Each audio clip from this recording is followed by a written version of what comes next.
because of the guys on my other podcast were telling me that they thought I looked better with a beard, so I haven't shaved in 8 weeks. That's all influence. I'm just easily influenced. Bro, peer pressure is a beautiful thing if you're surrounded by good people. Yeah. Peer pressure is all about by the people who are pressuring you. If your peers are good and successful and they're pressuring you to do good things, it's going to be a good day. I agree 100%. Damn, you just cracked that sparkling water. That made me. What's your favorite flavor of that, Matt? Oh, I had one earlier today. I think it was lemonade. Dude, these things are amazing. The cucumber sparkling water is amazing. Have you tried Polaris? Polar? Have you tried Polar? Oh yeah. Do you like that one?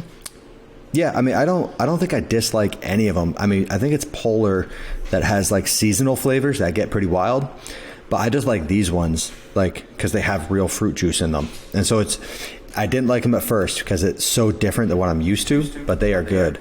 Ooh, Josh, looking clean cut. What's that? How you doing, Josh? man? Josh looks awfully like he's chasing the Michael Chandler look. That's right, baby. Bro, that kid is jacked. That man is a beast of a human. Oh my God. He's big, man. He's huge. Yeah. Josh, you got your microphone pointed the right way, buddy? You see the blue light? It says it is. It does, yes. Can you bring that beautiful face of yours a little bit closer? Sorry, I wasn't. So I thought all sparkling waters were kind of the same, man. I thought it was like, oh, so people have their favorites, this and that. And I kind of liked my favorite at the time was, and I kind of had a favorite. It was the one that's in the glass bottle that's like too expensive, has a Mexican name, Topa something. Topo Chico? Topo Chico. Yep. And people said I liked it because it had the most sodium content in it. But then James Hobart sent me a case of Polar, and I was like, oh shit, this one I can really notice the difference. Have you tried Spindrift? No, but I want to. Try it. Okay. I'm not going to send you a case like James, but you should try it. Man. Be cool. Be cool. Look at me today. Don't I look like you want to send me a case of something? Definitely. Josh, why are you late? Oh, I just wasn't paying attention to the clock. He's got CEO stuff to do. He's a busy man. We had a 1 o'clock appointment, man. We had 1 o'clock and we switched to 12:45. I just kind of lost track of time. I appreciate you guys doing that too, because it was going to be super duper tight. I got to take my kids to tennis. Hey, no problem. Your kids do every sport. Hey, that brings me up to my first question for you guys. Most sincere thing I've probably ever said to you guys. I'm reading this book, Range, and they're talking about the difference between, and when I say read, I mean audio book. Look at me. And they're talking about, the book starts off in the intro talking about the difference between Tiger Woods and Roger Federer. Am I pronouncing his name right? Federer? Sure. Yeah, we'll go with that. Yeah, and they were saying that basically in 2006, Tiger Woods was the best golf player in the world and Roger Federer was the best tennis player in the world. And Roger Federer, his parents had him in everything. Like, they couldn't get him to focus on one sport. He just did everything. And his mom was even a tennis instructor, and when she would try to teach him, he refused to do any of the, orthodox or classically trained strokes of the tennis racket. And then somewhere in his early 20s, I guess, he really locked down onto tennis, as opposed to Tiger Woods put a golf club in his... Tiger Woods' dad put a golf club in his hands at 10 months old, maybe even sooner. Yep. And this book's arguing the point of, like, we live in a society of specialists, but really that might not be the way to go. The way to go would be to doing more things makes a more creative, spontaneous, fluid athlete. In my opinion on that, I think there's both sides of the spectrum, right? You hear about the all-time greats who, like you said, Tiger Woods started at a very young age, and you hear about the all-time greats who played every single sport. In my mind, for my children, what I would want is them to play everything so that they can be a well-rounded athlete. They get to pick and choose what they fall in love with, what they decide is the career path that they want to go down, if it is even a sport at all, whether it be, a sport or something else. So, but yeah, I think that I don't think that you can simply say this is the best way, this is the best route, right? I think that it comes down to each individual kid, each individual person. And you know, you can write a book about every which way of how to raise your kids or how to develop the best athlete, but there's going to be outliers every single time. There's always going to be different ways. So I don't know if you can say there's a right way or a wrong way. In my mind, I think that playing all sports is going to make a more well-rounded athlete, because you're developing more muscle groups than just the same singular ones. But then when you come down to like thinking about one single sport and being like just a freak, there was times when I wrestled in college at a very low level. NAI, never made the starting lineup. I started wrestling in 8th grade.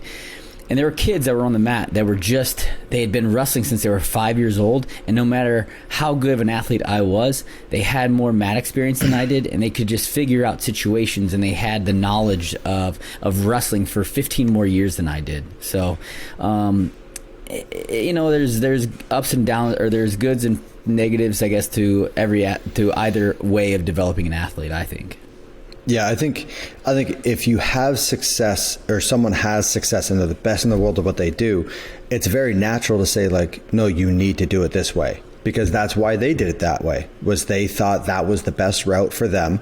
But I remember reading an article, and it was talking about like, pretend there was a coin flipping competition, and it starts with 1 million people, and they say, all right, everyone needs to flip a heads, and half the people flip tails, half the people flip heads. So now the field's cut down to 500,000. Do it again, 250. Do it again, 125. Within 50 flips, you're down to like 1 or 2 people. And there's going to be someone that flipped 50 heads in a row. And by the time they flip 30 heads in a row, they're going to write a book of their ritual that they did prior to. They're going to write about their practice that they did, and they're the most successful person in the world at it. So they're going to say like, yes, this is what I do. This is how you should do it if you want success as well. By the time they hit 50 heads in a row, dude, they're doing stadium tours. They're giving lectures. They're coaching people on how to flip heads. And are they right? Are they wrong? I mean, they're the one flipping heads 50 times in a row. So I think there's going to be the athletes that they were dedicated on one sole purpose since they were 10 months old. And then there's going to be another athlete that they were a 3-sport varsity athlete all the way through college. And they picked their favorite and they ran with it and they became a billionaire. Is one of them right? No, probably not. Like, if you're honed in on one skill, yeah, you're going to become the master of that skill. But if you dabble in everything, you're gaining life experience, you're gaining strategy, you're gaining creativity from all the other sports. So I think any person that did it one way and had success at it, they're going to say, yes, this is the way, this is the only way. But fuck that. Like, do what you want, have fun with it. Like, if you love one sport, yeah, do that one sport. Like, just if you love gymnastics, don't feel like you have to go out and play football because, oh, I need to be better, it's going to make me better. No, if you like it, do it. If you like playing multiple sports, do multiple sports, you know? And then if there's a time where it's like, all right, you have to pick, you don't have enough time in the day or something like that, yeah, pick if you want, you know? They give another interesting example in the book. They talk about scientists, and they talk about how, like, you know, there's this pantheon of the best scientists in the world. And then they say, but they said, I don't remember the number, it's high, it's in the 90 percentile or something like that. 90% of the scientists who won the Nobel Prize through innovation they weren't just scientists. They had like other areas of interest that were usually in the arts, like in theater or in painting or in dance, and they were kind of split like that. And when I think of people, I think of, you know, Einstein had that, you know. And so that's kind of where I was going. Not necessarily that maybe it makes you more creative to play more. I've thought about this a lot in the past, and I always think like everyone has that like one guy in their high school that he was the homecoming king, the valedictorian, everyone's favorite person. He had the best girl, all this stuff. And it's like, man, anything he touches just turns to gold. You know, he can't do any wrong. And it's like, all right, is he just lucky, or does he have the personality and the traits that if he does something, he's going to give it his full effort. He's going to do the research on it. He's going to talk to the right people. You know, yeah, there is some of right place, right time, or like natural skill.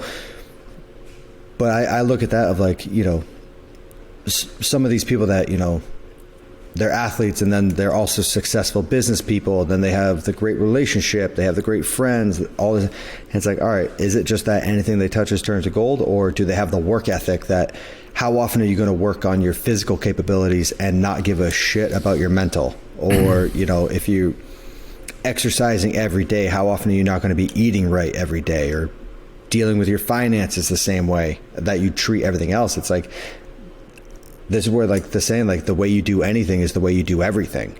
It's very rare that you're completely lazy in one part of your life and not in another. So. That thing you just did with your face, Josh, someone's going to screen grab that and post that. Sorry. Good. Can't stop you if I don't know what's coming. Or that guy that you're talking about, Matt, is really good at hiding his discrepancies. Wait, what do you mean? What do you mean by that? It's like he's like hiding is like the things that he's not good at. You know, like you know, like just maybe that's what he's the best at, hiding the things that he's not good at. Who knows? Yeah, and I mean, according to social media, everyone is crushing everything. So it depends on who you're looking at and how you're looking at them. You know, right? If I had a dime for every person that I met that was a total asshole, and then like they were the most caring, giving, nurturing people on social media, I'd have a lot of money. I'd have a good stack of change. Yeah, right. Yeah, no kidding. I will say this, and I'm open to you guys punching holes in it, but I would say the general characteristic of all successful people is that they have discipline and they impose it on themselves. They really like everything gets better with discipline. Have you read I forget what it is. It's a book by Tim Ferriss. And basically what he did was he sent out a survey to like thousands of people that were all successful and masters in their craft. And there was like, I don't know, 40 questions on the survey. And he asked them, please answer minimum 5. And a lot of the people answered the same questions. You know, what's one daily habit that you do? What's, how many hours do you sleep?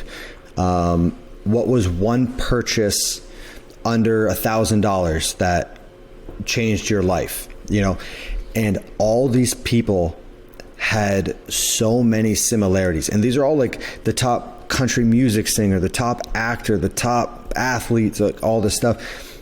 And there were so many parallels and similarities. Every single person got a full night's sleep.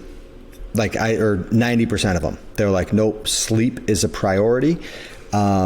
And a ton of them, everyone worked out every day, and a ton of them, the number one piece of equipment that they bought was some form of exercise equipment. A lot of them, it was a Concept 2 rower.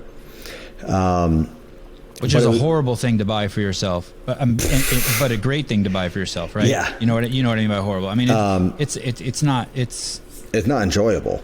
No, you're committing to something that's not fun, especially. At least I don't find it fun. The assault bike, I can always get my head wrapped around. The Concept 2 rower, I just look at it and I'm like, oh God, here we go. I'm never like, oh, this is going to be fun. I'm the exact opposite. Well, you've tortured yourself on the assault bike. You've probably done more calories in the first 3 minutes of every one of your assault bikes than I've done in my life. But I think with like all these successful people, it's like, all right, there's not a coincidence that all these successful people are putting a priority on their sleep. They're putting a priority on their physical health and fitness.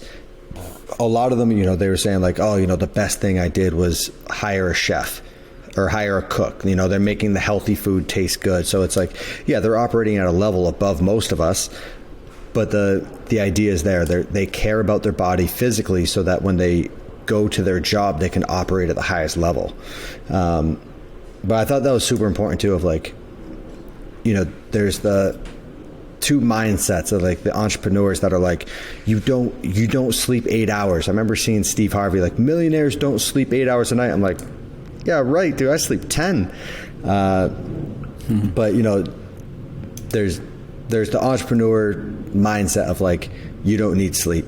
Like, you know, you're sleeping a couple hours a night and hustling through. And then there's other people that are like, Fuck no, man. I want to operate at the highest level possible. I want my mind to be sharp, and I'm structuring my day to allow for 8 hours of sleep. Yeah. Sleep is for the weak. Everyone knows that. Get the fuck out of here. When you guys were kids, did you guys put yourself to sleep? Like my sister, she would stay up and fall asleep in front of the TV until my mom told her to go to sleep. Me, the second I started getting tired, even as a little boy, I'd be like, and two of my boys will stay up and fall asleep in front of the TV, and a third one's like, I'm tired, I'm tapping. And I was the tapping kid. I would just put myself to sleep. All right, enough of this shit. I'm going to bed. If I'm in a situation that allows it, like I can stay up until 5 a.m. without batting an eye. Like, not even a question. I have accidentally fallen asleep twice in my life, and it freaked me the fuck out when I woke up because I didn't know what happened. So unless I like go through my nighttime routine of like telling my body like, all right, it's time to go to bed, for some reason, as if I get into bed and close my eyelids, it's like my mind is like, all right, now we're going to figure out all of your life problems. We're going to figure out how, like for me, I think about shit like, how am I going to afford to pay property taxes for the next 50 years? As you're falling asleep? Yeah, I think that's like I'll get into bed. Mind. Dude, like Sammy gets into bed and like gives me a kiss goodnight and boom, out. Yeah, that's me. It's unreal. For me, it's like, it's a conscious effort to get myself to sleep. That's why I have such a rigorous nighttime routine of like, all right, phone off, TV off, no stimulants. Like after, 1 in the afternoon, I'm having my cup of dream before an hour before bed, like all these things to get myself ready to go to bed. Right. And I think that's a lot of people's issues, right? They get into bed and then they're all, then their mind starts to go, right? And they can't shut their brain off. And so for me, that's why I use the TV a little bit. But, to go back to that, talking about that sleep doctor that I started to like listen to and read his books named Dr. Oh, the melatonin thing? No, this guy never really talked about melatonin, Dr. Matthew Walker. But he basically put out, that your brain is so smart and so, it gets like you build habits very quickly. And so if you do anything in your bed other than like sleep and, Mm-hmm. What are you talking about? Have sleep and what? Sleep like and change the sheets. What else? What other stuff do you do in bed besides sleep and change the sheets? Whatever you do in the other thing that you would do in your bed. I think with your partner, significant other, lady friend, baby maker. Yeah, right. Make babies move. if you need to make babies in there. Like those are really the only two things you should do in your bed. Even so, a lot of people will even try to like read at night to go to sleep and fall asleep. And he even says in his book that you should actually do that either in another room or in like a different chair than your bed, because then your brain starts to think when you get into bed, it's time to read and it's not time to fall asleep. Where he's like literally like saying, you build the habit where that's why you don't have the electronics, you don't have your phone. You build the habits that when you get into bed, it's to go to sleep. And so that your brain is now it's like saying, hey, we're going to bed. It's really interesting. So that's funny. Like I read, or when I was reading, like a lot of my habits changed when I stopped competing. But like Sammy goes to bed way earlier than me. So I would stay up and I got like a dimmable light out for the couch, and like an hour before going to bed I would read out on the couch, not intentionally. I just didn't want to keep Sammy up when we were in bed.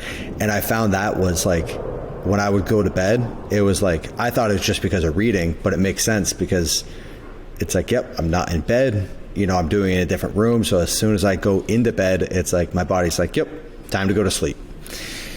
Would you ever service Sammy because she's going to bed and then wake back up and get out of bed? No. Don't ask me dumb questions like that. Once you service, you go to sleep. Okay, just checking, because that would be true love. Jesus Christ! The term Don't ever talk about my sweetheart like that. Yeah. Nah. Everyone needs servicing. It was funny. I was looking at Josh's face when we were talking about when I said when you were a little kid, did you go to sleep, put yourself to sleep? And I could see Josh's brain. I wasn't born a little kid. I was born a man. I was born a man. Like I don't have any memories before this mustache. Rolled out with my gun and my knife sharpener. That was about it. Stork just dropped me off at Bud's train. That's right, baby. What's up? Buds hit the ground running. You know what I mean? Matt, do you know the Beverly Hillbillies? Do you know that show? It's a black and white show with a guy named Jethro. Yeah. I think I would recognize it if I saw it, but I don't know like any of the episodes off the top of my head. What was the guy's name? The main character, Ernest. Was that Ernest? There were a bunch of one. They had the daughter was hot. She was blonde and wore like the short shorts, and there was the big son. I think his name was Jethro. But I'm saying the main character, the dad. Was it Ernest? Oh, was that Ernest guy who has like all the he has all the movies? Yeah, Ernest goes to jail. Ernest goes to I want to elementary. say he might have been the dad in the Beverly Hillbillies. Maybe there was a movie, because there was a movie made. there was.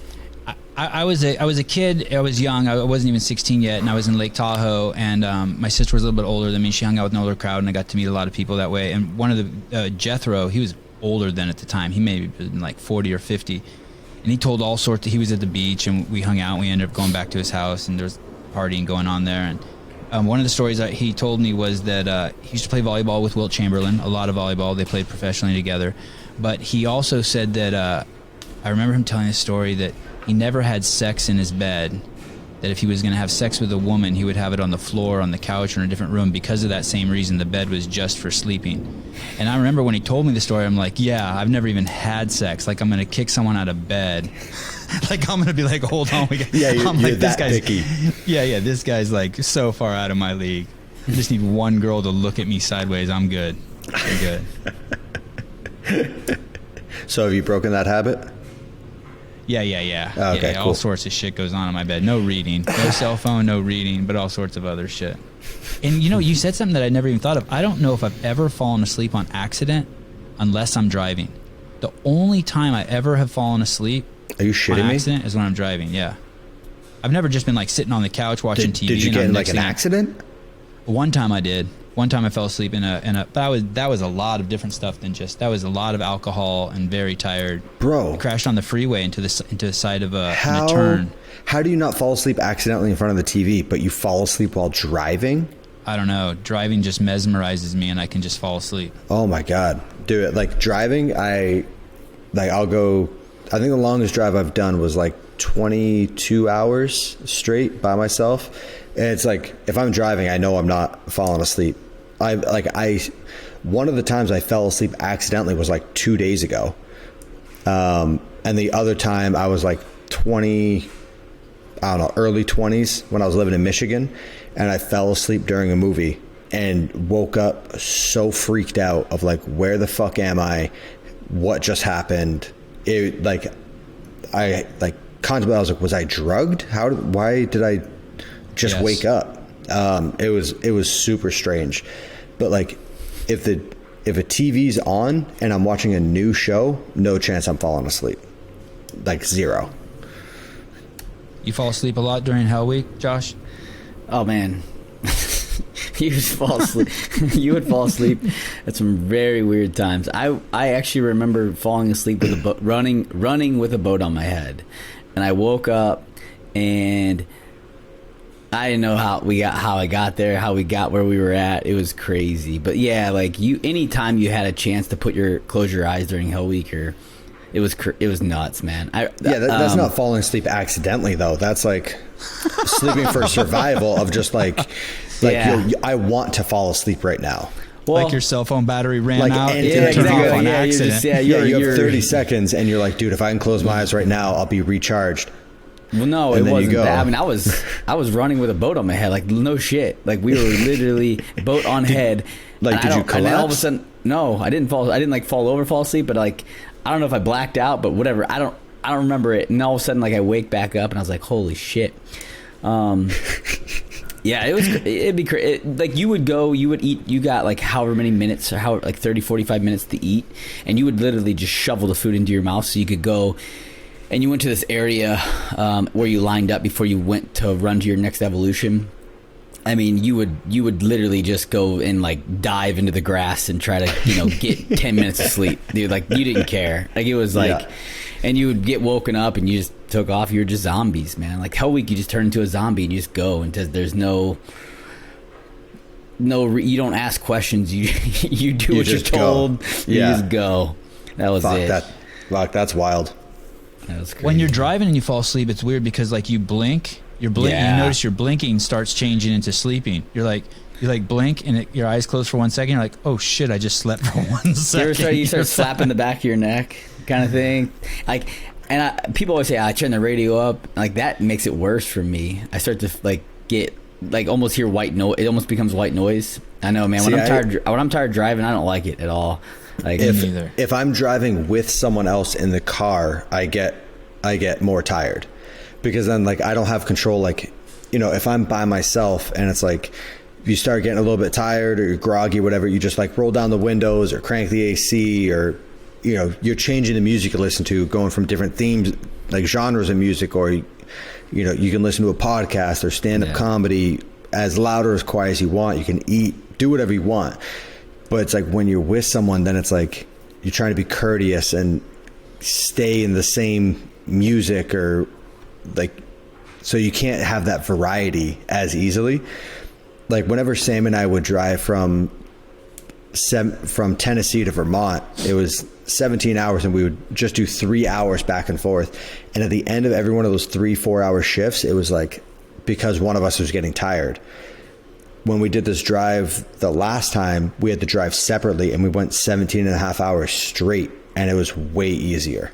How'd she do? She crushed, dude. She's done the drive multiple times.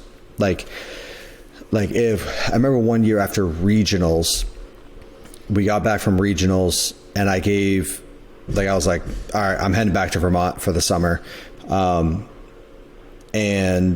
there wasn't enough time. Like the games were pretty close. I think I had like 34 training days between regionals and the games. And I was like, I can't sacrifice one of those days being in a car. And so we packed up the truck. Sammy drove and then I flew. And she drove like 17 hours straight through by herself. So she's done the drive multiple times by herself. She's a champ. Isn't it nice that you don't have to do that anymore? Did you ever feel bad for that shit? Like my wife supported me so many times through shit like that, where I would jump on a plane and fly somewhere and she would drive, and it would be work related. And now that's like one of the best things I never have to do. I hated doing that to her. Yeah, like I definitely, if it were that situation and there was no end in sight, like that was just our lives, it would be rough. But it was teamwork to reach a goal. Exactly. Like years ago, we sat down and like put together a game plan of like, okay, there's a short time window on what I'm doing. And I think I can set up a life for the both of us. It's not like I'm just reaping the benefits of it. Like we both now have the freedom to do whatever we want. And so it was just a team effort, because we sat down and we both agreed like, okay, these are our goals and we're going to reach them by any means necessary. That means sacrifices on both sides. And I mean, I get it. I'll see the comments every once in a while of like, do another podcast, hurry up. You mean the thousands of those comments? No, not that. I don't care about those comments. No, but like somebody will see how Sammy and I interact and they'll kind of give me a hard time about it, of like, oh, what, like you don't do that. Like the one recently, like it was a picture of Sam and I walking on our farm and Sammy had an armful of eggs and I don't have anything. And people are like, well, you can't carry the eggs for your girl. I'm like, no, I don't need to.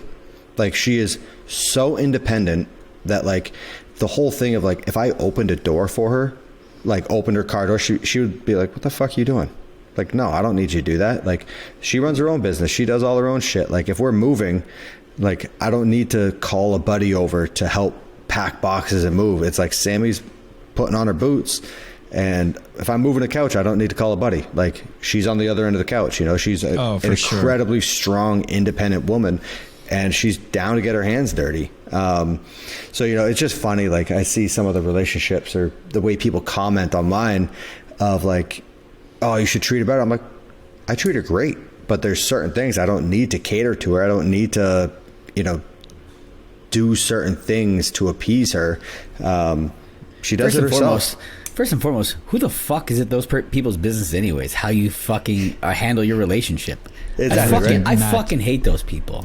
They fucking drive me crazy. Everything Matt does, and everything you like, do, Josh, is everyone's business. You're all confused, buddy. Oh, you should open the door for your significant other. Oh, okay, what if I do?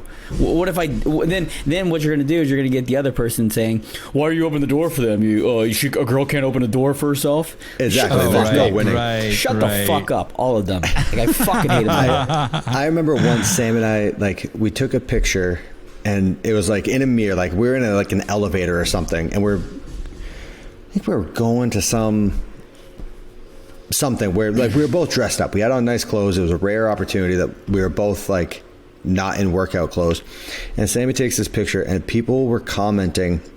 I think whatever iPhone came out that had 3 cameras on it, she didn't have it, and people were commenting like, "Damn, Fraser, like, you can't even splurge and buy your girl like the iPhone 13. You got her the iPhone 11." And I commented back. I was like, Maybe your dependent bitch needs you to buy her an iPhone, but mine does not. And I was like, you dumb fucks. Every time a new iPhone comes out, you rush out to fucking throw $1,500 at it. I'm like, dude, I'm rocking in like an iPhone 6. I can go in and buy an Apple store. No, I'm trying to save my money. It's being financially smart and saving your money. Like, I have no use right now for the biggest, baddest, newest iPhone. But I just thought it was hilarious that people were giving me a hard time. Like, you didn't buy your girl the newest iPhone? I'm like, no, I didn't buy her that iPhone. She bought that shit. Yeah. And it's like, because I have an independent woman that I never need to be worried about her. Like, I'll help her when she needs help. I try to do nice things for her, but I never am concerned about her. If she runs into a problem, I have 100% confidence that she will handle it. And she is so self-sufficient. It's crazy.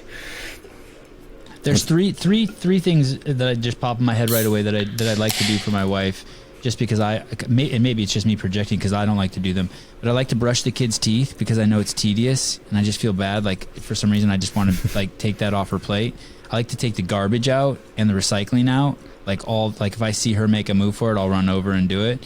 And then the final late night walking of the dogs. So the dogs go out around 9 o'clock, and you got to walk around the property, and it might be raining or cold or dark, and it's just like those 3 things. And it has nothing to do with her being a woman, or like if she was my husband, I would still probably you're just trying to do nice things it's just for like them. those things suck, and like I don't want to. But I do try to, and I'm not perfect at it. But when I do go out with my mom, like, so tomorrow, my mom's having a little cataract surgery tomorrow.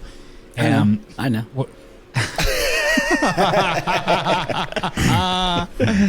And since Josh is busy, I got to take her at 7:30. And Josh, just leave your door open. I won't make any noise. Thanks, man. I will try to, when I pick her up, open the door for her. And my mom doesn't need it at all. She just said a back squat PR and just shit. But there's just some things I just like to do for mom. You know what I mean? Of course, like, mom took care of you, right? Why would you not try to give it back? Yeah, I think in some form. And I enjoy it. It comes down to person. Like people, the most common thing I get asked is, like, on Sammy's birthday or, whatever holiday, they're like, "Oh, do you cook for Sammy?" Like, no. Why would I cook for Sammy? She enjoys cooking. So if I'm cooking for her, not only is she going to get a way shittier meal, but I'm taking away one of her favorite activities. So it's like, yeah, if your partner enjoys having doors open for him, it's like, yeah, I hope your partner does that for you if it's something you enjoy. But if it's something that like for me, it's like, I really enjoy opening doors. I mean, I just think about, like, at a restaurant when the waiter is coming around and filling up waters every 5 minutes, I don't enjoy that. So it's like, I don't enjoy that either. I'm going to ask the person, like, "Hey, do you mind leaving the pitcher?" Because I don't. It's not that I'm like, I can do it myself. It's like, no, I don't enjoy you doing that, so please don't do it. But yeah, I mean, if there's certain things that your partner enjoys or doesn't like, it's like, well, yeah, accommodate to their wants and desires. Like, it's different person to person. There's some shit that I'm sure that you guys would love that I would hate, and it's like, yeah, because we're not the same person, so why would we be treated the same? You teach your boys to hold doors open, right, Josh? I mean, not just for women, but for people behind them, shit like that. Oh, of course. All that. Man, yeah, that shit. Oof. When you see someone who like just slides through a door and you're walking up to it, you're just like, bro. I'm like, that person and I would never be friends. You know, like The slide through the door thing is such douchebaggery. It has nothing to do with like I feel like he owes me, like he needs to open my door for me whatsoever. But I'm just like, man, that person. They have They have a different agenda. Yeah, they're on an island. They're on an island, right? man. Where you're like, man, that's just weird. I don't know. I couldn't imagine walking through a door and not having enough common courtesy to literally just like hold it for a second and be like, yeah, I see a person who's like 5-10 steps behind me. Why not? Like, what is a harm? I'm not in that big of a rush. I promise. You should always know who's behind you when you walk through a door. If you don't, I think that clown. I think that comes to that too, where people just don't have that much situational awareness, right? Where people just aren't really aware of what's going on around them, and maybe that is the case, and maybe that person isn't an asshole. Maybe that person really just isn't aware of what's going on around them because they just don't have situational awareness. Where I feel like I always understand if someone is around me or by me that I don't know, you know, especially if it's a stranger. Yeah, it's kind of the same as like, I don't know, like I look at that as like when you say like, yo, if you're doing that, we probably wouldn't be friends. It's the same as like when someone leaves a cart in the middle of a parking lot. Yeah, and I'm like, yo, if you do that, we're probably not friends. And it's not that I care that you're leaving a cart in the middle of a parking lot. It's that that's probably not a standalone trait. It's indicative of all your other bad shit. Exactly. It's probably like once you're done with the use of it, you drop it like a hot potato and you have no concern for the person coming after you. Right. There may be someone that like that's their thing. They're a great person in every aspect, but they just leave the cart. You know, who knows? But that, I guess that could be. I feel like I see that slightly different than the person sliding through the door, because that you know damn well you're being an asshole by leaving that cart in the middle of the thing. You know damn well like there's no if ands or buts about it. Like you're not putting that cart where it should be put, and you're just being an asshole. You're saying everyone has enough situational awareness to know that there's no. Yeah, I don't think that's considered. I wouldn't consider that situational awareness. That's more like, hey, I'm either a lazy piece of shit or I'm not, right? Where sliding through a door, that person could literally just not seen you, right? And they were just like, hey, I'm just opening this door and I'm being really efficient, not opening it really wide and sliding through it. I don't know. You describe it so perfectly. Just sliding through the door, I could see just all these people doing it. Oh, right. That's what they do. They just barely open it, they slide through, and they let it close, and you're just like, okay, I was literally 2 steps behind you. All right, whatever, man.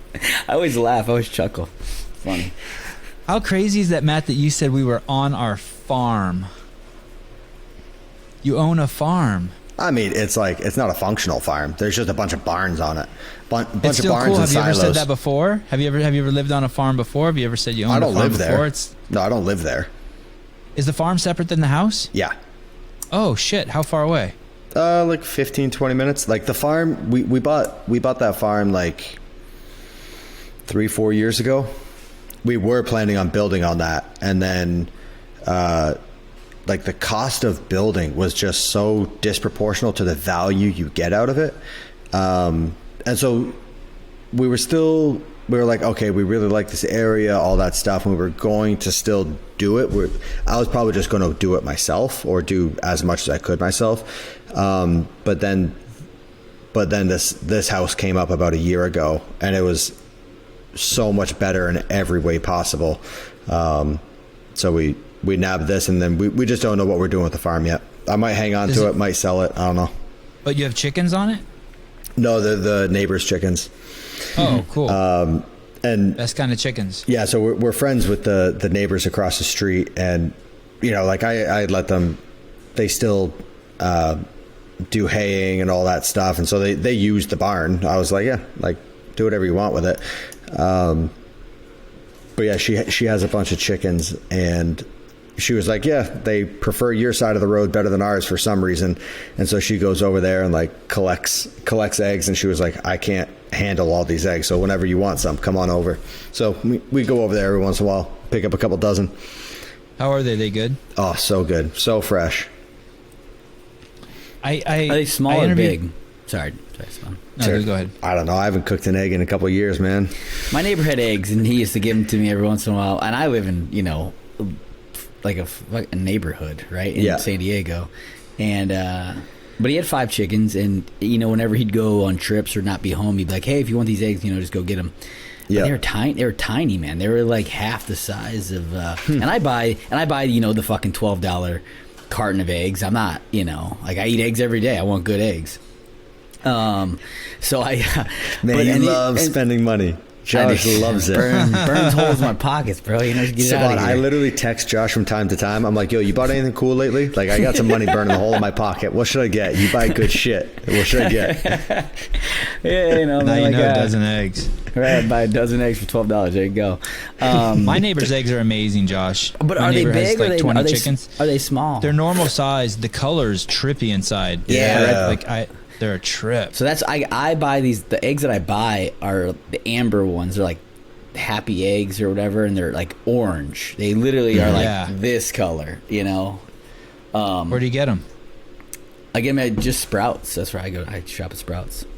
Sprouts. I heard they got rid of their mask policy. Not the one in San Diego. Oh. Of course not. Yeah, come on, bro. Fucking of course not. Uh-oh. Here we go. Let's hear it. What are you going to say? I'm you cool, want to say? I'm You want to talk about masks?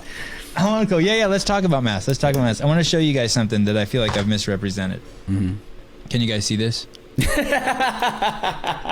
guys see this? Yes. So this has been an ongoing debate in my house between my 2 boys or my 3 boys and myself, because we were all there for the mask incident. And I swear that it was a Batman mask he was wearing, because I remember it coming out of the hole in the puke coming out of the hole in the mouth, right? and Avi, my oldest son, swears it was the Batman mask too. But Ari and Joseph swear it's the Iron Man mask. They're the 4-year-olds, and I think they're right, because the Batman mask doesn't cover the mouth. It just has the ears, and the Iron Man mask has a mouth, dude. But and it did come out of this mouth right here. So you think it was the Iron Man mask? It's either way, the story was gold. Yeah. Either way. Thank you. I don't think it takes away from the story, but I just wanted to come back, circle back around. I see them wearing this shit around the house. That was like the best, man. My kids are they're out of that phase now where they don't dress up like superheroes anymore. But man, that phase was so much fun. My boys, every day they'd have a new costume on, and it was either the Hulk or Iron Man or Batman or Captain America or Flash, and they constantly rotated and changed, and it was just such a fun time, man. That age was just so much fun. It's $20 on Amazon for like a 10-pack of masks and capes, and it's funny, like even the Hulk mask comes with a Hulk cape. Yeah.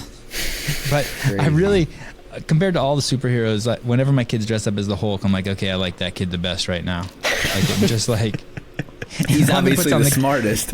And the one who puts on the Captain America one, anytime he puts that, I'm like, he's Cap's a pussy. Yeah. Come on, I mean, he's cool. His costume's cool. Have you seen the new Falcon and Winter Soldier? No. Oh, it was good. It was really good. At the end, you won't like it. It got a little political at the end. And you know my political stance. How do they make a movie like that political? Like, what are they doing? It is what it is. But I thought it was actually really good. And Captain America is in it, and there's a new Captain America in it. Like, another guy tries to take over Captain America because this is post the end game, and so it was. And I didn't like that Captain America either, really. Not that the world's not big enough for the both of them? Well, no. What's his name's gone, right? Steve Rogers dies at the end of Endgame. Spoiler alert. If you haven't seen, it's only been I can't watch 3-4 any of the years. Avenger movies. I can't watch any of those. Unless they're the... I can't watch any of them unless they're the... What are they called? Gosh, the origin stories. If they're not origin stories, I turn them off after 10 minutes. No, man, they were so good. They're so especially Marvel ones. I thought the Marvel ones were way better than DC, and because they're funny. I feel like they incorporated so much sarcasm in them. If you're 12, no, it's good. No, you're wrong. I mean, I do act like I'm 12. You're right, but like, dude, like watch the Thor ones. They're good. Like Thor Ragnarok. Oh man, so funny. Did you ever see Hellboy, the very first one? Yes. That's really good. No. False. Did you see Deadpool? Yes, Deadpool's are great. Deadpool's amazing. You like Hellboy? Hold on, maybe me and Matt are gonna finally connect after 18 episodes. You like Hellboy, Matt? I think I watched it. I'm not into the superhero movies. Like I've watched Deadpool. I thought that was funny. Super funny. Hancock, I like that. But like, I don't know. I just can't get into most of them. Like, I don't know. But I agree with you. Like, I enjoy any movie that has like a good like origin story to it. Like even something as silly as like the movie The Replacements. Where it's like, dude, that whole montage where they're putting together like this whole like replacement team, and it's like the special skill that every person has. It's like, dude, it's the best part of the movie. I don't care about the romantic scene. I don't care about like winning in the end. It's like the whole like, oh, this guy's great. He's a SWAT team cop, or this guy has terrible hands, but he's so fast. I love those. Is that the Stallone series with all the old guys with plastic surgery shit? Bro, The Replacements is The Replacements. Keanu Reeves, dude. Yeah. Come on, man. He's a football team, and they go on, and the football team goes on strike, and then there's a bunch of replacement players. Oh, Matt, did we talk about this? I still haven't seen this show yet, but you were actually on that show that you talked about. Have we talked about this before? It's been so long. That show with the football guys. Blue Mountain State, baby. Blue Mountain State, yeah. You were actually on that show? I was in the movie. Wow. What did you say in there? What did you do in there? How did that happen? Have we talked about this? I don't want to bore anyone if we talk about this. No, I get tagged in this all the time. People, like, they'll watch the movie and they're like, wait, is that Matt? Yes, it is me. One of the most random opportunities that I've had. I was at a competition, and I don't remember if I was competing or what, but I was with the crew from Killcliff, and my buddy and I were like quoting lines from the TV show, and the guy from Killcliff was like, what are you guys quoting? And we're like, oh, it's this TV show used to be on called Blue Mountain State. And he's like, oh, football one, right? And I'm like, yeah. He's like, oh, I actually have the script for it on my desk for the movie. And we're like, what? So Killcliff was a sponsor of the movie. And we're like, get the fuck out of here. And he was just like, yeah, you want to be in it? And I was like, yes, please. And so I flew down. I think it was like North Carolina or Georgia, one or the other. Like got to meet the whole cast, like was on set for a day, and like they just like threw me in one scene randomly because Killcliff was involved in it. It was so wild though, like seeing all these people that like I've watched on TV for years, and then you see them in person and you're like, holy shit, like you're way different. Or there are some characters that like they are the character that's on screen, and then there's others that like they're just great actors and putting on, like, you think their personality is going to be totally different, but then they're just a regular person, But yeah, that must be so weird. Yeah, so I was in a scene of Blue Mountain State, Thadland. What did you do? Did you have a talk? Did you get to say anything? Did you get a line? Yeah, I had one line. It was like we were in the huddle and the coach was yelling at us, and the coach did like this whole cheer that was just like ripping the team apart. And then like after the coach like threw the pom-poms at us, I think my line was like kind of catchy though. And then it cut and went to a different scene. And you were suited up in football gear? No, it was like just practice. So like I think we had on like cleats, but then like uniform. So like the team practice t-shirt and shorts, which and helmet? I definitely stole it. Oh, good job. Yeah, they were like, no helmet so they could see you? Yeah, no helmets.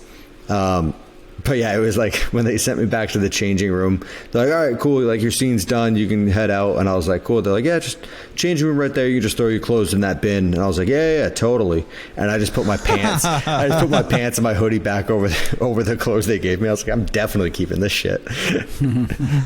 That's awesome. When did that come out? I want to see that. I mean, that was a while ago. Yeah, I think I went down, I want to say it was like right after the 2015 games or something. But it was crazy. So like for filming, they rented a house that was like out in the boonies, and it was like kind of like a swamp in the guy's backyard. And so they rented it for like a week to do all the filming. And it's this huge old farmhouse, like three stories, huge footprint. And so they went in and they had to completely empty everything. And this place looked haunted. It was terrifying. The dude moved out for a week or something. Or I think he was sleeping in the shed next to the house. And they're going through and asking him like, hey, what do you want us to do with this and this? Like from stuff up on the second, third floor and then in the attic. And he's like, I don't even know what that is. He's like, I haven't been to the second or third floor in like 15 years. Oh, and they're geez. like, what? Like, you live here, right? And he's like, yeah, I live here full time. But like, why would I go upstairs? And so it was just like 30 years worth of dust and cobwebs and all that stuff. But then seeing what the house was like in person, like we stepped into the house, saw it, and I was like, this place is creepy as shit. I'm getting out of here.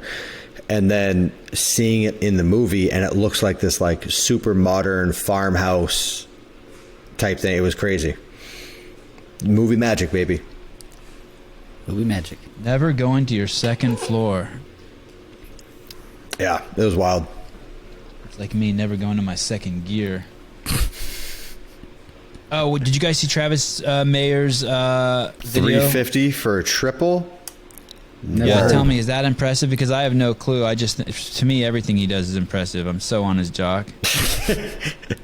No, that's super impressive. He's always been like a very surprising lifter because he's not built like it, but that he can move some weight. I think he's always been that way a little bit, but as of recently, like 350 for a triple is crazy. That's good. It's crazy that he held onto the bar is what was crazy. It was like, why would you even hold on to the bar? You could still consider it a triple even if you just let it go and just do it really quick singles, like back to back to back. I think that's almost tougher because like it's kind of like doing a set of deadlifts. Yeah, you don't get the stretch reflex, right? Right, you're not Yeah. getting that balance, right? So I was like, man, I never would go heavy and do like big sets of triples or doubles like that ever. It always was drop the bar going quick. Like never ever? Never ever. Huh. All right. And obviously I was one of the strongest He was a CrossFitters, so listen to me. Matt, not enough listen range, to what I say. Yeah. So tell me this. What are the good things that you're seeing in his training just from the little glimpse we're getting from Instagram versus the bad things? Because when I see that, I'm like, oh shit, are we going to hear from Travis say, hey, I focused too much on lifting and I lost some metabolic capacity and that's why I didn't win the games this year? How would we know? Like, do you guys have any concerns when you see anyone getting that strong? I've never seen him train. Yeah, I've never been there. Even when I was there. How the hell would I? Even when I was at his gym, the 2 days that I was there, I like missed him by like 5 minutes, so I never even saw him train. But I hope if you're doing that type of weight for a triple, like if you're putting that much effort, like I think he's usually a well-rounded athlete, so I don't think I've ever seen him do something that like he's a complete outlier in one area and neglecting other things. So hopefully that's translating over into some other stuff. Hopefully he's seeing good, like better cardio and gymnastics and everything that goes with it. But I mean, even if you're a weightlifting specialist, 350 for a triple is fucking impressive. Yeah, super impressive. I mean, that's the you thing. See, Josh, how Matt dealt with the abstract right there instead of attacking me for asking the question like, you fucking idiot, I've never seen him train. He worked with the question. You didn't let me answer. You haven't let me answer yet. Go. All right. You're an idiot. Why would you ask something stupid where we haven't trained with him? Don't change the subject. Don't change the subject. You like we obviously haven't been training with him. I'm focusing on other things. Matt's focusing on other things. I think Travis is... I hope that me and Matt both saying that, we don't think he could win the games. Lights a fire under his ass. I hope he does well. I like Travis. Does that have any indication of what me knowing if he can win the games or not? No, none whatsoever. I have no idea what he's focusing on his training. But he looks like he's doing well. Of course, everyone on Instagram looks like they're doing well. You know what I mean? But when you see someone, my point is, you still didn't answer my question. No wonder I didn't let you answer it. I've seen plenty of people on Instagram where I'm like, whoa, rough day, huh? Wolf. But you don't see any red flags there, like, oh shit, he's just getting too strong too quick, or like there's not like. I don't think 350 for a triple is getting too strong. I think that's an appropriate weight to be able to do a triple at nowadays for CrossFit, because you're going to possibly see multiple cleans at that weight. You know, I mean, I would say 350 for a triple is still an outlier. Yeah, like, you're probably right. I think people are getting up to that point, but I think 350, there might be a few that could do it. Maybe that's I always remember. I remember him actually telling me one time, I think it was at the 14 games when we had the speed clean ladder, and him saying that like squat cleans are his thing. Like he loves to squat clean. Yeah. So it could just be like that's just his great. Like he really enjoys that movement, and he feels comfortable doing it. And so yeah, he is going to be slightly above the rest for that movement. God, I hope he wins. That would be great. That would make me like how great would that be? I think it'd be really cool. That'd make me like Nostradamus. My favorite part of that would be the fact that he's a father and he won the CrossFit Games. That would 3. That would change. I think he has 4. 12. That would change so many people's perspectives, like thinking like, oh, I can't do it because I have kids and I can't, prioritize something like this. And I hope Travis wins out. I'm rooting for him. But not only is he a father for it, but then he also runs a business. Yeah, right. So it's not like he's like being a father and just like putting it all onto his wife. It's like, no, he's also running a business. So yeah, I mean, even the fact that he's getting there, Josh, how many DMs do you get of people being like, oh, I'm in school, so I don't have time to train, or like, oh, I'm married, have a 9 to 5, I don't have time to train. I'm like, nah, like I've competed my entire career has been with children. My entire career has been with half of my career was with another job. What I mean? Wow. And don't get me wrong, it was a little different. It's definitely progressed as it's come to 2021. But yeah, man, like you got to make the things that you want in your life. You have to make them a priority. And if you want to make them a priority, you will. And if you don't want to make them a priority, you won't. Yeah, yeah. I always found too, like for me with training, I was like, I don't run out of time during the day. I run out of energy. There's only so much physical working out you can do during the day before you're like, all right, now I'm just doing damage. So I mean, like my first trip to the games, I was working a full-time job behind a desk, and I found the time. The second time I was on the podium, I was in school full-time.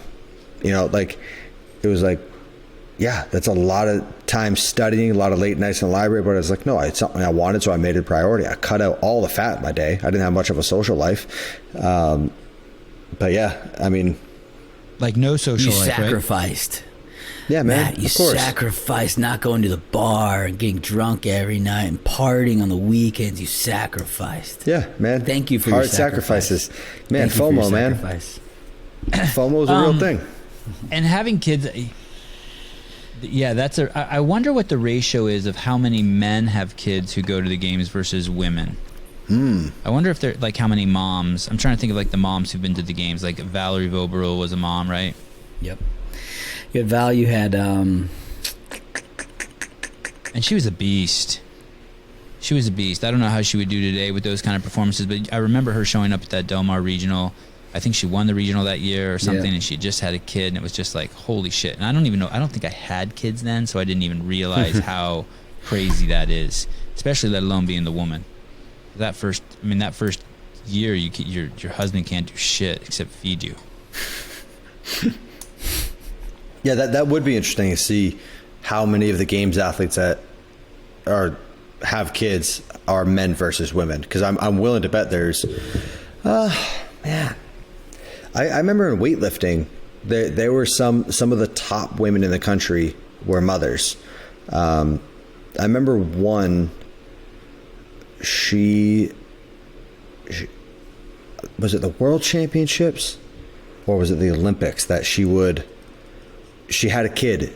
She'd like right after the competition, she'd have a kid and then compete. She'd have a kid, compete. Yeah, and it was That's really amazing. impressive.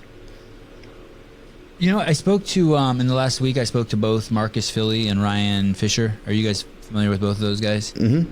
Yeah. I don't think I've ever met Ryan Fisher. I've talked to Marcus a little bit, like when he was at the games in the warm-up area. Super nice dude. Marcus is a great dude. Great dude.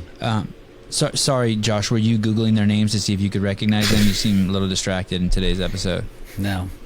Marcus, I know Marcus so Phillies. Maybe you should switch lights. See how Matt's really dim? It would be nice if Matt had your light and you had Matt's light based on your contributions to the show today. Oh, thanks. Thanks, pal. All right. Yeah, you're welcome.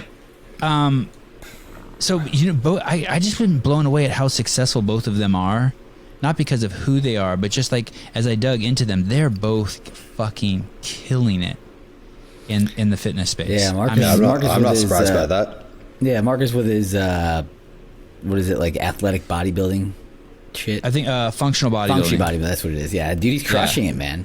But Marcus is a great guy too, right? He's a great dude. I don't know much about Ryan Fisher. I know his backstory with CrossFit, and I was there for a little bit of it, and his who he put off towards me, whatever. He was never like an asshole to me, but he, didn't seem like whatever.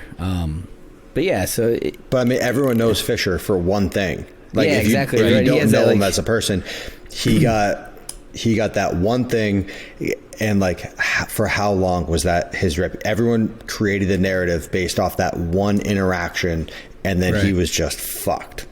Yeah. He was a straight shooter. Some of the shit he put out. And he was so easy to interview. Sorry, go ahead, Josh. Sorry. I was just saying, some of the shit that Fisher puts out, I've seen, like here and there tidbits of it. Kind of comes off a little like, look at me, I'm awesome kind of thing, where you're like, do you have to say you're cool if you're really cool? Do you have to say that you're cool? I don't know, but it is what it is. I don't know. I don't think I've ever seen much of what I've seen a couple things he puts out that are kind of funny, but other than that, I don't think I've ever met him. I don't think I've ever crossed paths with him. His body of work is pretty freaking crazy. He has like 24 ebooks. He has a beautiful website. I just had no idea how much he was doing and how successful he was and how many people were following him and enjoying his content and growing and learning from his content, that it just surprised me that, like, until I dug in, I had no idea. And same with Marcus Philly. Like, I followed him for a while. I had no idea, like, he had 755,000 followers. And his shit, it's just exploding all over, and his business is just exploding. Mm-hmm. And he just keeps kind of like retuning his shit. He's not stuck, like you could argue that CrossFit's stuck and just defending its way, but his shit's like constantly evolving and tweaking, and maybe a lot of that's also because he's free from the competition. One of the questions Brian asked him today, it was pretty funny. He goes, so do you think you could get back in and get any of your scores that you had from back in the day? Marcus is like, and I thought for sure he's going to say yes. He's like, no way. But he's also 37 years old. Yeah. I remember when I met him. I think it must have been the 2016 games, because it was 2016 or 15, but it was like out in California. And I remember finding out how old he was, and it wasn't like he was like 45 and I thought he was 20. But I remember like, oh wow, okay, you're probably about 5 years older than I thought. But like, I mean, he takes great care of himself. He looks phenomenal. So I mean, obviously something he's doing is working. Matt, are you on his program right now? You say you want to look fit. You want to look Damn, fit. His body's crazy. Dude, right? His body's crazy. Goals. Matt has a picture of him up in his room. Yeah. No, I'm just working the lighting better. By turning the lights off. He's got the really damn, do I look good? I turn the lights off. I'm trying to get back on my diet. I've had a rough couple days, but now that I'm home for a little bit, it's good. Getting back on that chicken and broccoli, Someone mentioned this to me, and then I quickly called Brian Friend to see if it was true, that there's a video going around of Ricky Garrard finishing one of the events. I think it's at the quarterfinals. And I haven't seen the video yet. I just heard about it this morning, and then I called to get another confirmation, and he said it exists. And as I guess he's finishing the workout, he looks at the camera and he goes, "I'm coming for you, you cunt." No, that's an old video. Oh, that's an old video. Is that an old? That's from phase one of the games. This year? Last year. Last year's games, yeah, phase one of the games. Oh, okay. I mean, so unless he did it again. I don't know. Yeah, no, that's an old. Yeah, that was the run overhead squat burpee one. Yeah. Yeah. And was that directed at you, Matt? Or I've heard two versions. That one, it's just like it's directed at I'm coming for you, the CrossFit Games, and the other version I heard is that, hey, that's directed at. Matt. No, it was towards me. Yeah. Oh, it was. And isn't the term cunt in Australia deemed like a? Yeah, it's like yo, what's up, buddy? Like you. Yeah, like a buddy, right? I love Australia. Yeah. You hang out with enough Australians. You hang out with enough Australians. You hear it often. Oh, I love it. Matt, there was this is a DM I've gotten a handful of times that you told a story of someone grabbing you in the water by your foot in one of the swims. No, he knew someone who did. Yeah. Oh, who grabbed someone else's foot? Are you going to tell us who that is? No. No, I'm not going to throw him under the bus. Yeah, I mean, dude, that swim, like Josh, like you were there, like, and you had like a cut down your side. I had a scratch down my brutal. That you that interviewed me event, after, Sevan. Yeah, that workout was not about the swim.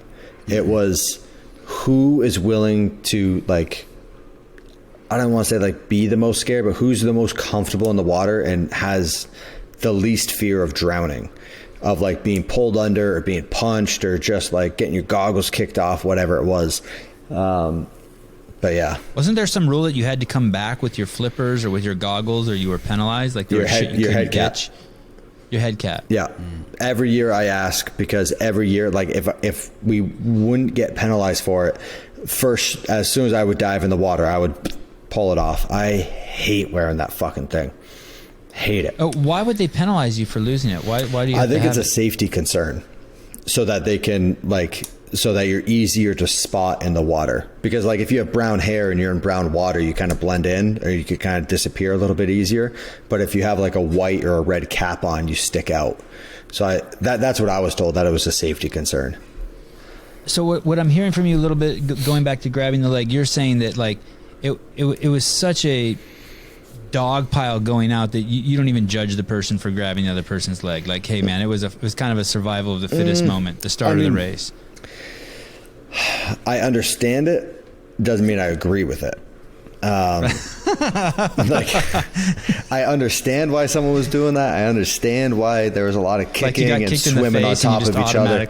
Yeah. There were some moments in that swim where I wanted to fucking hurt some people. Oh yeah, it was rough. I had it like if we're during a swim and I feel someone right on my feet, like if you're a foot back and you're drafting off me, all right, not cool, but there's not much I can do about it. But if you're drafting off me and you're not good enough at drafting, that you're clipping my feet every couple strokes, I'm taking my flutter kick from this to full scissor kicks, and with the intent of trying to kick your face. Of like, I'll try to give you like a little warning. Like if someone clips you once, it's like, okay, you made a mistake, whatever. Do it again. It's like, all right, buddy, take the hint, back off a foot or two. But then if you're constantly doing it, it's like, okay, you have no consideration for me. I'm going to get you off my feet. That swim made me very like aware. And in the 18 games at the lake, I remember someone, I think it was Zeke Grove, and I pulled up, dude, because he kept like clipping my feet. And I'm almost positive it was Zeke, because he kind of pulled up and he's like, hey, and he said sorry. But I pulled up and I stood up and I like looked at him and I stopped him and I was like, get the fuck off my feet, bro. and he like apologized. But yeah, man, like I just remember being like, after that 16 swim, dude, that year, I was like, I'm not dealing with this bullshit anymore. Oh man, it was ridiculous. People would try to swim over top of you, man. They would literally try to crawl on top of you. Yeah, it's like, what are you doing? Like, yeah, swim next to me. Yeah. Yeah. Is that worse than not holding the door open for someone? It's right there. It's right there. Except for Zeke wasn't a bad guy. He just, I don't know, maybe he just wasn't, he just didn't know. Yeah, like if you're swimming in a group and you're an unskilled swimmer, like, yeah, it's tough. If you've never been in that scenario where you're like clustered in open water, not a pool format where you're in a lane, right? Like it's just different. Yeah, and like I can't even fathom it. I just, whenever you guys say you swam on top of each other, I just picture like so many fish in like a bathtub that there's nowhere to go. Yeah, exactly.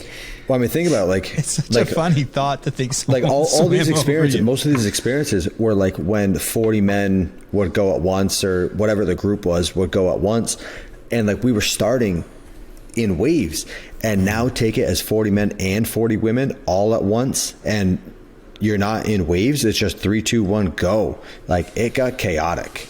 Yeah, like the bike waves. How about that the crit one where you're like, everyone's like, you gotta stay in your lane, stay in your lane. No one. The moment we started doing that circle, no one is staying in lanes. You're like, fuck I thought you. the Wait, men, what event? You could the crit bike, race. the bike? The crit race. Dude, I thought the men did a really good job on like the first handful of laps. Well, only if you were in the front of, couple like- rows. If you were in the back, once you got past the front couple of rows, because I think I was in like the 5th row or something like that, or I wasn't high up there. People were like, fuck this, we're not sitting back in these lanes. And so after the like we started moving, only the front 2 lanes were staying staying in that lane format, and the back ones were starting to move up pretty quickly. I was like, I'm not fucking staying here. I had one competitor that he kept, like, we'd be going into the corner, and the whole group I was with, we were being really, really good of like, hey guys, this is the first event.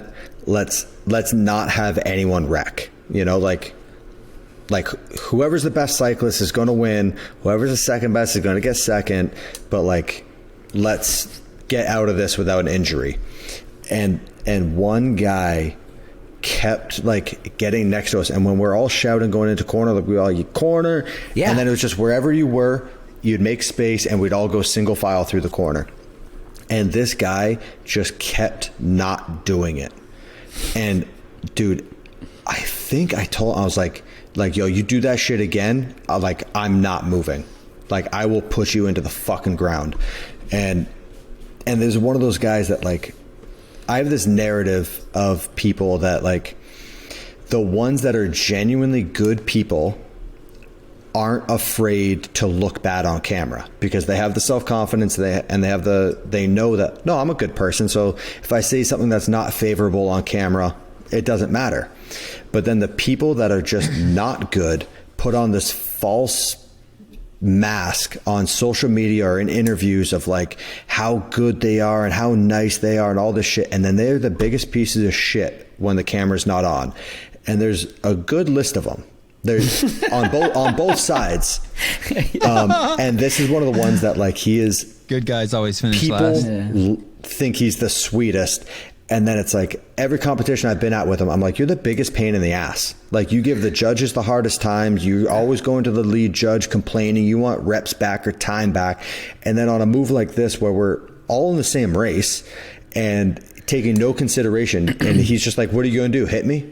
And it's like, dude, you can only not, like, yes, you're going to get one of us injured. Yes, I will. And it's the first event. Like, what are you trying to do here? Like, risk they actually injury said that to you? What are you going to do? No, like, they just kept looking at me, and I kept saying to him, Oh. like, yo, stop doing that. Like, get into formation. Like, you're going to wipe out a whole group of people.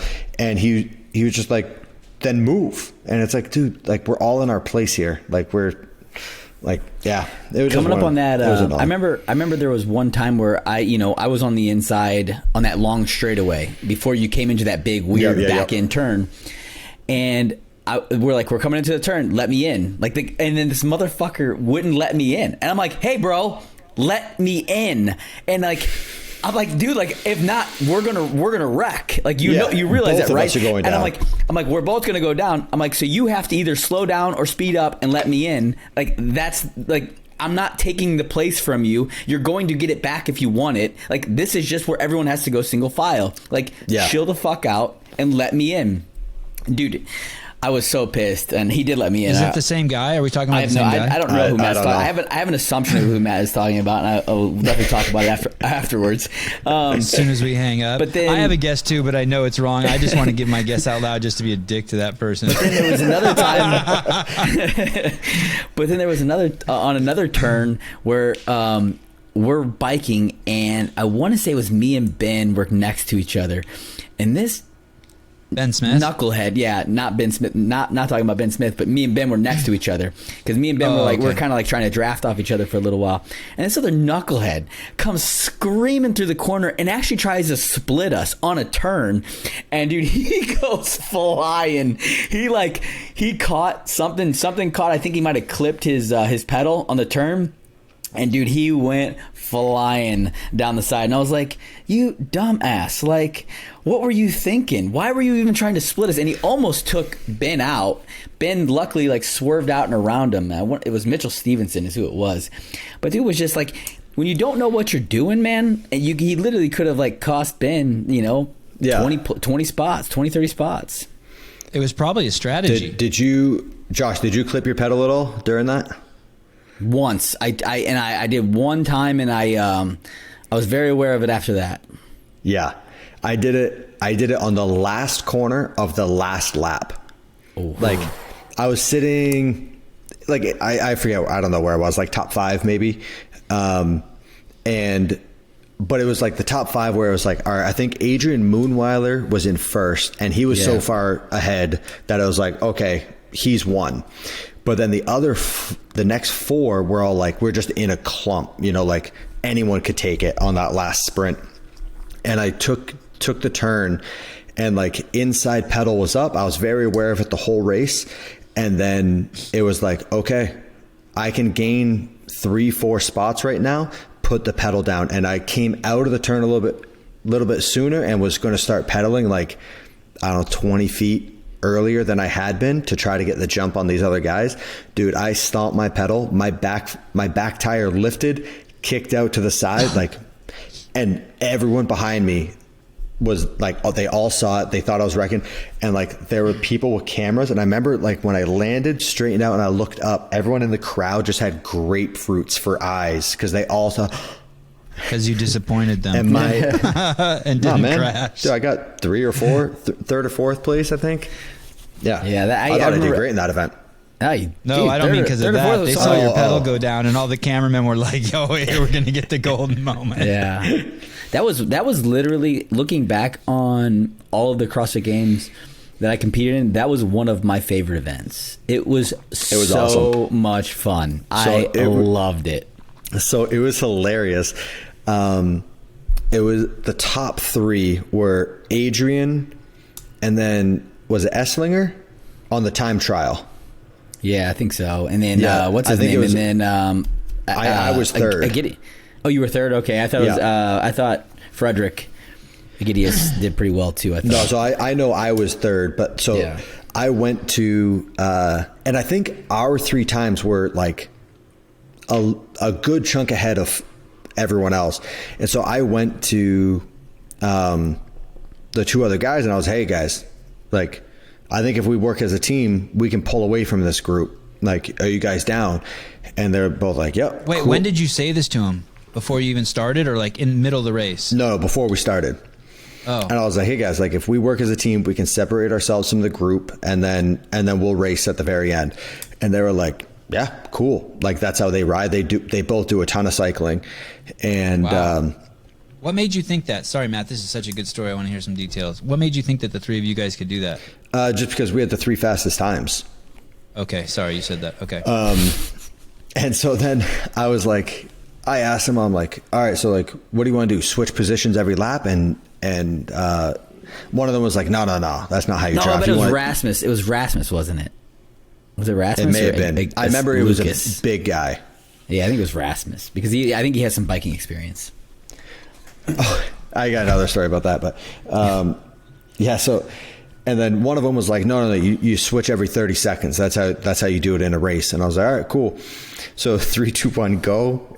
We sprint the first like half a lap, and then we get into formation. First guy takes 30 seconds. He drops back. Second guy takes 30 seconds. And then they're like, Matt, go, like, get to the front. I was like, guys, I can't. Like, I'm tapped out. I was like, I'm going at max effort right now. You guys are so much better at me than this. I can't get to the front of the formation. And I was basically like, sorry guys, I'm out. The reason I know it was Rasmus is because he told that story to me, and I remember him actually being like, "Yeah, we were supposed to be rotating, and Matt never came to the front. Like Rasmus got hung out to dry at the front. They hung him out." Yeah, I felt so bad because I had every intent of like, all right, I draft off you, you draft off me, we'll work as a team, and then it was like. I remember whoever was in the front, it must have been Rasmus, kept being like, Matt, go. And I'm like, dude, I'm trying. Like, I can't keep up with you. Yeah. Who won that race? Adrian won your heat, Matt? Adrian won it. It was one big heat. It was all of us. Oh, okay. Yeah. Adrian won. I don't remember. I think I may have come fourth. I think BKG was second or third, and then Rasmus must have been second. Yeah, or third. Rasmus was up there. I think I took like 14th. I actually went into second place. There was 10 laps, right? It was 10 laps. Yep. I want to say on the 8th or 9th lap, I jumped up into second place, thinking I could because Adrian took off. Yeah, Adrian. Like a lap and a half, 2 laps left. He just sprinted. Yeah, and I was like, okay, maybe I can go hang. And dude, like when you're biking, you have to have a pack, or you're the one pushing through the wind, and so you're not going to get. You can actually travel a lot faster if you travel. It's a whole different workout. Doing what, like, you basically draft, and then you send one guy to the front every 30 seconds, and you rotate him. They send him to the back, and so I was like, oh, I think I can hang on for 2 laps. Yeah, I could not hang on. No, and like my legs just got so pumped and fell back. That was such a fun race, though. We had a road bike race my first year in Dubai, and it was like a 50-kilometer road bike straight through the desert. No hills, no nothing, just 50 32 kilometers. That's cool. And 50 kilometers, 30 kilometers. Anyways, I had never ridden a road bike, so it was a beast of a workout for me. But I remember I got out there like a week early, and Rasmus was living over there at the time. And so, we went, we knew where the bike race was. We didn't know the course, so we rented bikes, went out for a ride, and I'm riding with Rasmus. Dude, I am like max effort going. And Rasmus is like sitting upright, hands on the handlebars half the time. He's over his shoulder talking to us, carrying a conversation. And I am like, what in the world? Like, how are you this good? And I remember asking him, like, as we're riding, I'm like, bro, like, did you used to cycle? Like, what is, and he's like, nope, never. Like, and I think he meant like he never competed in it, and it's carrying on. And then finally at the end of it, I'm now like super worried. I'm like, dude, this guy's never cycled before, and he's that much better than me. Like, how in the world? At the end of the day, I'm like, you've never ridden a bike. And he's like, oh no, I rode a bike to school every day from like kindergarten to like grade 10. And I'm like, oh, okay. How long of a ride was it to school? He's like, 32 miles. Oh, geez. Every day. That'll do it. For 10, 12 years. I'm like, oh, okay. Your definition of you cycled and mine are two totally different things. Yeah, right. It was really trip watching. I didn't see any of the men doing this, and I do see. I think my wife pedals the bike like this, and I don't know how the physiology. I don't have the terminology to explain it, so bear with me. But there's people who don't realize that there's a flow to biking. That it's everything: ankle flexion, your toes, your calves, just what. There's a flow to it. And when I would watch, it was so amazing to see the female games athletes.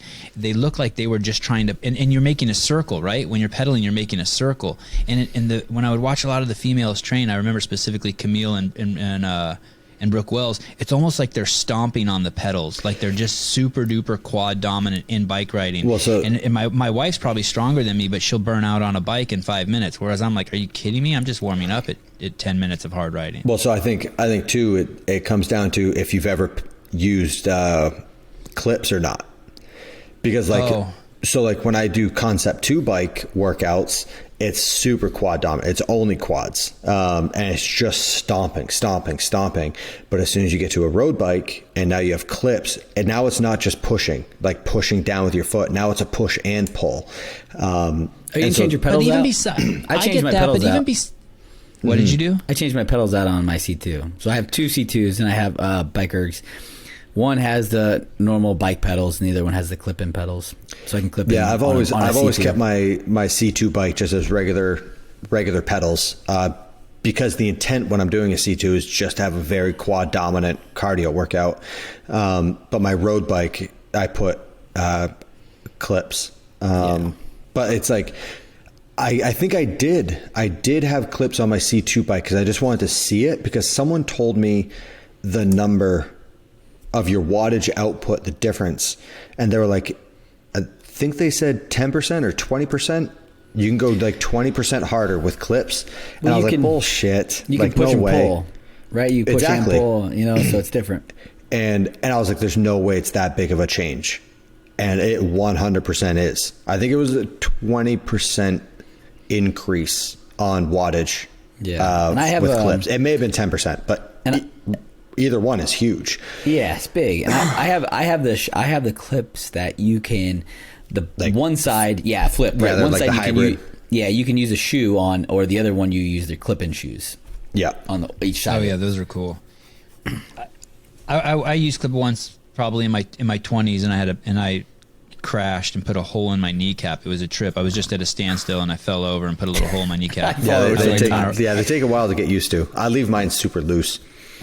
But then when I started hanging with Greg again, because he just had one super dominant leg, he would use clips sometimes, and man, he could work that thing. The clips, and he had an enormous leg. So on that crit race, I almost wiped out twice. Once on was what race? Why do you keep calling it a crit race? That was the name of the game. That was the name of the. That's the name criterion. of the event. It's a crit race. Oh, okay. Because that word crit always translates to something else to me in my head. When you guys say crit, I hear a different word, and it's just throwing me off. Critter. Anyways, it was on the last turn I clipped my pedal, and then once I got squared up, and there was that last bit of a incline to the finish line, like a couple 100 meters, and I'm over the handlebars and I'm pushing as hard as I can, but I'm also pulling as hard as I can with my back foot, and I was pulling so hard that it lifted my back tire and took me off center. So it's like they take a while to get used to, of like I pulled too hard and pulled my back tire off the ground. No big deal. NBD. Yeah. But yeah, that's got to be defying some laws of gravity right there. He's sitting on the bike but pulling the back tire off the ground. I'm sure it was a combination of, if your last like, name's not Fraser. It's like I'm sure it was a combination of like leaning forward and then It's like when I pulled pulled you hard on the rower. It's like when I pulled you hard on the rower and the machine starts moving on me and I lose momentum. It happens all the time. It's really stupid. Yeah, it's when really you're doing your sprints and you got to put the D balls and all the plates on the legs of the rower. Yeah, we've all been there. I just jack it up against a wall because I know it's going to go no matter what, even if the D ball's on it. Did you watch any of the fights, Matt? Did you watch Canelo and Saunders, or did you watch any of the UFC? Did you watch 252? He was there. Chandler and all of Matt was 262. there. I was there. That was at the fight. What? Yeah, you follow me on social, bro? Oh, are you guys even friends? Wait, tell me this. What the fuck? That would have been the first thing I asked. Tell me that. We only have a few minutes left. You went to UFC 262? How'd you get that? How did that happen? Bro, it was sick. He's got a friend. He's got a buddy. I don't know if you know. I know a guy. Joe. Is his name Dana? Joe. No, I met Dana, though. Nice guy. He's super nice.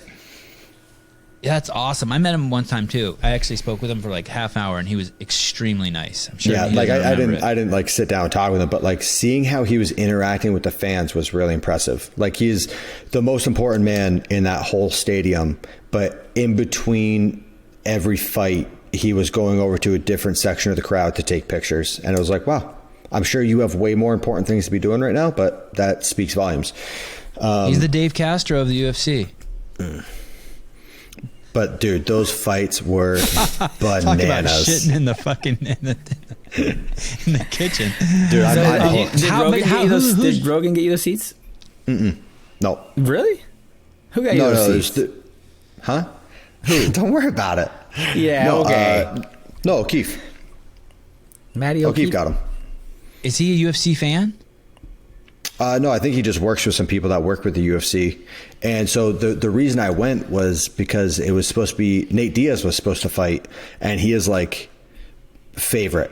He is one of my favorite fighters. So much about him I love. Like it was to the point that when I was designing my gym for a long time, I was designing with the end wall was going to be a mural of Nate Diaz. And then really? No, just yeah. You were going to put a mural of Nate Nate Diaz. Yeah, right after he smacked around Connor. Yeah, the one photo over the railing of the ring where he's fucking, and they're like, "Yo, you surprised? You shocked the world." He's like, "I ain't surprised, motherfuckers." Yeah, that was a great line. Yeah, I'm a Nate Diaz fan, but I would never put a mural of that guy. Are you kidding me? I just like the fact, like, but basically, like, what the whole thing represents of, like, he took the fight on short notice. He's fighting, like, this person that is just on a pedestal. A lot of times that can play to some advantages. Yeah, 100%. But, like, everything was stacked against him. He's such an unorthodox build. Another thing I love is that this man is a fucking gangster. Grew up rough, and he loves doing triathlons. He's a vegan, and it's like, good for you. I just like what that represents. Those are where the best fighters come from. They have to fight. Like, no. He grew up with no shit. That's like, no. You think Ninja. Some rich kid is going to go up and be a great fighter because, listen to what I'm saying. Like, mommy and daddy buy everything. I'll interrupt you all the time. The fact that he grew up you back in the gangster, and he's a vegan and loves doing triathlons. Like, how many dudes are? What's cool about being a vegan? Like, nothing. It's just Jesus a good. Christ. I get what you're saying, The fact that he's willing to do it, and the fact that he talks yeah. about it, it's like good. Like, that's something you want to do. You think it's cool, so you do it. I love that confidence. I love what that puts out to the rest of the world. Of, like, you know. Don't listen to what other people are saying. You know, like, no, fuck that. I agree. You like doing it, do it. I get what you're saying. I get, like, you know, he basically goes against the grain, right? He does exactly. it once. Yeah. It would be like, Josh, if you were selling coffee and you were just solely relying on the fact that you were a SEAL and you were just posting pictures of hot chicks and guns and just really riding that bandwagon of fucking just milking everything out of your military career to sell coffee, and you've gone the opposite way. Fucking two donkeys. And you don't ride on your military career at all. Now, I don't know how it's working out for you. It's doing pretty good. But that's why we like you too. You're kind of like the Nate Diaz of Navy SEALs, you know. Like, man, I got sometimes when we come on the podcast, named. we have to remind you to take the flower out of your hair that you walk around with all day. Hey, Josh, you can't wear that in the podcast. Hey, man, I know you want to break the mold, but right, you can't. You know. So where did you sit? Dude, he was like ringside, baby. Holy shit. And so how amazing was that when, I really wanted Michael Chandler to win, but I'm telling you, when I saw Oliveira celebrate, I fell in love with him. I fell in love with Oliveira's celebration. What a grateful human. I don't dislike him, but, like, from what happened in the first round, dude, I'm a Chandler fan. Like I knew of him going in, and I'm like, yo, this is a fucking hard hitter. Doesn't look like there's much bullshit around him. He is a fucking ball of muscle. That dude is yoked. Did you ever meet him in Cookville? I haven't. Oh, okay, no. I know Chandler. I met him a few times. I'm not like best buddies with him. You know, we do talk every once in a while. You guys are twins, dude. You guys look exactly alike. So many people have said that. You're a little taller than him. So he's taller than me, I bet. Oh, he's 5'5.5". Yeah, he's like right there. But he was out in San Diego and he came over and got a workout in. Oh, really? He's such a good dude. Yeah, such a good dude. He's from where I'm from. He's from St. Louis, and he was a wrestler. Grew up in St. Louis. He's I think he's a few years younger than me. And then ended up wrestling in college at Mizzou. You know, started following him at one and everything. And so, yeah, dude, he's and then Bellator, and he's. That first round. Dude.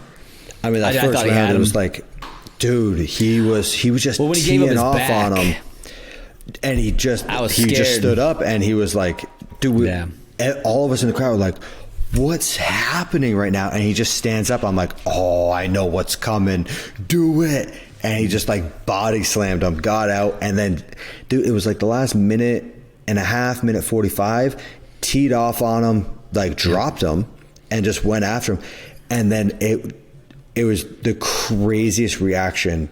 Like, first couple seconds of the second round, he just got caught and just went. Yeah, his right hand went down, and Oliveira caught him with that left hand, man. And that would have put down most people. You know what I mean? I'm excited to see what his future holds. Like, he put out after the fight, he was like, I will have that belt within the next 12 months, and I don't think there's too many people in the crowd that were like doubting it. And it's like, dude, you are going to be a dominant man in the space. I really hope so. You know, he's definitely at the back end of his career. You know, I think that he's a little bit older, right? And so, but he's definitely got some good years left in him. And I think if I don't know, man. I think what are they?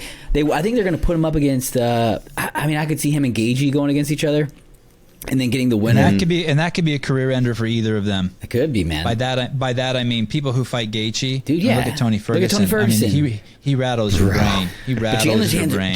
Chandler's got hands too, man. And like if he hits, I could see him knocking Gaethje out. He's so powerful. I'd like to see Chandler 55. fight Cater. I'd like to see oh no, Cater's too light. I Sorry. felt Cater's so 45. bad for the Ferguson fight because like Tony was just everyone loved him. He's a fan It didn't favorite. matter what that other guy did. Like no one was getting on his side, and then it was like when they announce it, he wins, and they're doing his interview, dude. Having that many people boo you for. And it's not like he did something cheap to win or said anything bad. It was just everyone wanted Ferguson to win. But I mean, it was a super impressive fight as well. Are you a fan now? Do you think you'll watch it now? Oh, I've always been a fan. I just Get him, Josh. Get him. Get him. Shut the fuck up, Sevan. Get him, Josh. No, I've always been a fan. But like, dude, You couldn't paying spell that- UFC paying a that week money, ago, like- bro. oh fuck off. You couldn't even You don't even know what Anytime UFC it's- stands for, Matt. What the fuck are you talking about? You don't. Yeah, exactly. even You don't spell know it. how Get to the spell it. fuck out of here. fuck it. Just because I don't throw money at it. UFC fan now ever. You guys are like the guys that go into a car dealership, pay full retail, and then run around like I'm Chevy for life. I fucking love Chevy. Yeah, just because you throw money at it doesn't mean anything. No, I don't have that is cable. not me, I'm not first of paying all. $60 every week when it's free the next morning. No, it's not. You can't watch the UFC. The next morning. I haven't missed a fight.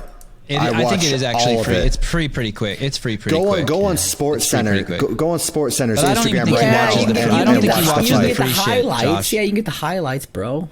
What? Hey, And you calm didn't your- read hey, Cliff first and Notes in high foremost- school? First and foremost, you need to stop yelling. All right, Matt, Chill when out. I come visit you in Vermont and me and the family and the kids are staying with you, Good luck finding this fucking address, bud. and I'll there's send it to you. and there's thank you, Josh, you're a good dude. And there's a UFC event. Will you and when I want to watch it because I'm staying at your place, will you go Dutch with me on the 69.95 and so we can watch it together? No, I don't have a TV. You don't even have a TV. I mean, I have one. He's a It's hipster, not. man. No, it's still You got a cell wrapped up phone. wrapped up in the packaging, leaned up. But I'm Yeah. delaying putting it up because I don't want to waste my time, man. I got more important shit to do. Oh, okay, gotcha. Okay. That Taxes. being said, is there anything you want to say to farewell to people? It'll be easy to cut off the end. No, I'm good. Why'd you wear glasses? Is it sunny there?